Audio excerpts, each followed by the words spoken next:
Hello நண்பர்களே, வணக்கம். நான் உங்கள் பிரியா. நம்ம இன்றைக்கி பார்க்க போகிற பதிவு என்ன அப்படின்னு பார்த்தீங்கன்னா, இன்றைக்கி விகட சங்கடகர சதுர்த்தி.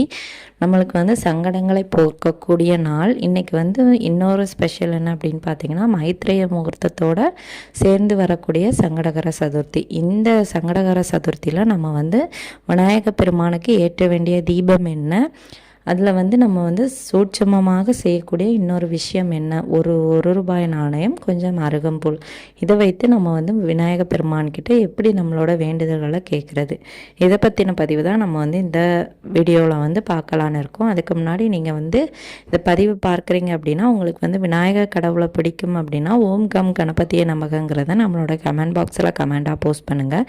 நம்மளோட சேனலை நீங்கள் இது வரைக்கும் சப்ஸ்கிரைப் பண்ணாமல் பார்த்துட்டு இருந்தீங்க அப்படின்னா, மறக்காமல் சப்ஸ்கிரைப் பண்ணி வச்சுக்கோங்க. இது போல் பயனுள்ள தகவல்களை நீங்கள் தொடர்ந்து பார்த்து தெரிந்து கொள்ள முடியும். இப்போ வாங்க நம்ம பதிவுக்குள்ளே போகலாம்.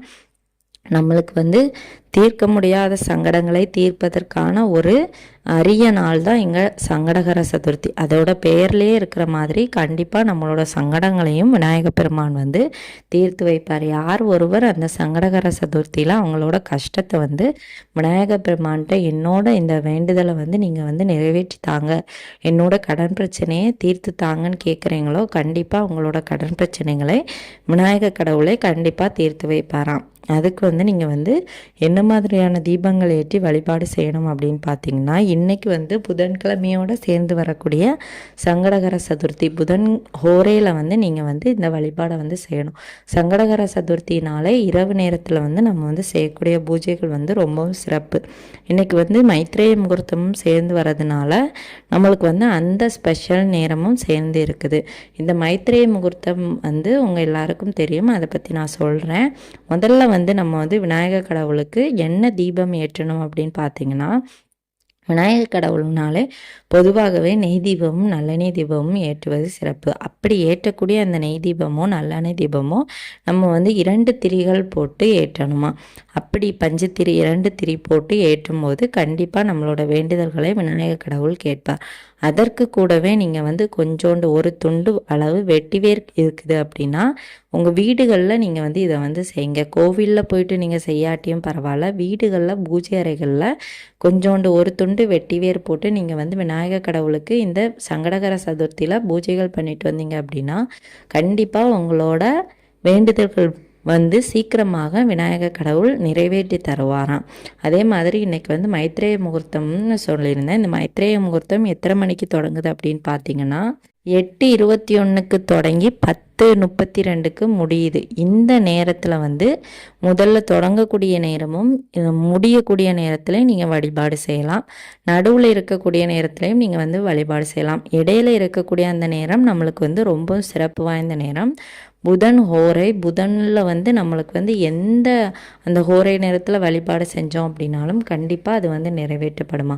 அந்த நேரத்தில் நீங்கள் மைத்ரேய முகூர்த்தத்தில் யார் ஒருவருக்கு கடனை அடைக்கிறீங்களோ உங்களோட கடன் பிரச்சனை சீக்கிரமாக தீருமா. இல்லை அந்த கடன் அடைக்கணும் அப்படிங்கிறத நீங்கள் ஏதாவது ஒரு பேப்பரில் அவங்களோட பேர், யாருக்கு கடன் கொடுக்கணும் அப்படிங்கிறத எழுதிட்டு, கடன் தீர வேண்டும் அப்படிங்கிறதையும் எழுதிட்டு நீங்கள் ஒரு கவரில் நீங்கள் உங்கள்கிட்ட இருக்கக்கூடிய ரூபாயில் 10 ரூபாயோ 50 ரூபாயோ 20 ரூபாயோ அந்த கவரில் எடுத்து வைத்து பாருங்கள். அப்போ நீங்கள் சீக்கிரமாக உங்களோட கடன் கொடுக்கறதுக்கான ஒரு வாய்ப்பு கிடைக்கும். அப்படி கொடுக்கும்போது நீங்கள் எடுத்து வைத்து அந்த 10 ரூபாயோ 50 ரூபாயோ 100 ரூபாயோ அந்த கடன் அடைக்கக்கூடிய அந்த ரூபாயோடு சேர்த்து நீங்கள் அந்த கடன் கொடுக்குறவங்களுக்கு கொடுத்துருங்க. அப்படி நீங்கள் செய்யும்போது கண்டிப்பாக உங்களோட கடன் பிரச்சனை தீரும். இப்படி நீங்கள் செய்யும்போது உங்களோட கடன் பிரச்சனை தீரும். இப்படி ஒவ்வொரு மாதமும் வரக்கூடிய அந்த மைத்ரேய முகூர்த்தத்தில் நீங்கள் தொடர்ந்து செஞ்சுட்டு வரணும். இன்றைக்கி அந்த மைத்ரேய முகூர்த்தத்தில் நீங்கள் இந்த தீப வழிபாடையும் செஞ்சுட்டு நம்ம சொல்லக்கூடிய அந்த பாக்கெட்டில் வைக்க சொன்னோம். அதே மாதிரி அந்த கவர்லேயும் நீங்கள் இந்த ரூபாய் நோட்டை வைங்க. அதுக்கப்புறமா நீங்கள் செய்ய வேண்டிய விஷயம், ஒரு கைப்பிடி அளவு ஒரு அருகம்புல் கிடைச்சாலும் போதும். இல்லை பூக்கடையில் போய் கேட்டிங்க அப்படின்னா கண்டிப்பாக அருகம்புல் கிடைக்கும். அருகம்புல் கொஞ்சோண்டு எடுத்துக்கோங்க. ஒரே ஒரு ரூபாய் நாணயம் எடுத்துகிட்டு உங்கள் கைகளில் அதை மூடி வச்சுட்டு உங்களோட வேண்டுதல்கள், எனக்கு கடன் பிரச்சனை அதிகமாக இருக்குது விநாயகர் கடவுளை, என்னோட கடன் பிரச்சனையை தீர்த்து தாங்க அப்படிங்கிறத கேளுங்க. உங்களுக்கு என்ன பிரச்சனை வந்து அதிகமாக இருக்குதோ அந்த சங்கடத்தை சொல்லி நீங்கள் வந்து இன்றைக்கி கேளுங்க. கண்டிப்பாக உங்களோட கடன் பிரச்சனைகளை அந்த விநாயகர் கடவுள் வந்து தீர்த்து வைப்பார். அந்த உங்களோட வேண்டுதல்களை சொல்லி முடித்ததுக்கப்புறமா நீங்கள் வந்து அவரோட நாமமான ஓம் கம் கணபதியே நமகங்கிறத நீங்கள் வந்து சொல்லுங்கள். கண்டிப்பாக உங்களோட பிரச்சனைகளும் தீரும். இந்த பதிவு வந்து கண்டிப்பாக உங்களுக்கு உபயோகமாக இருக்கும்னு நினைக்கிறேன். உபயோகமாக இருந்தது அப்படின்னா லைக் பண்ணுங்கள். நம்மளோட சேனலை சப்ஸ்கிரைப் பண்ணி வச்சுக்கோங்க. இந்த வீடியோவின் முழு பதிவை பார்த்த அனைத்து நண்பர்களுக்கும் மிக்க நன்றி.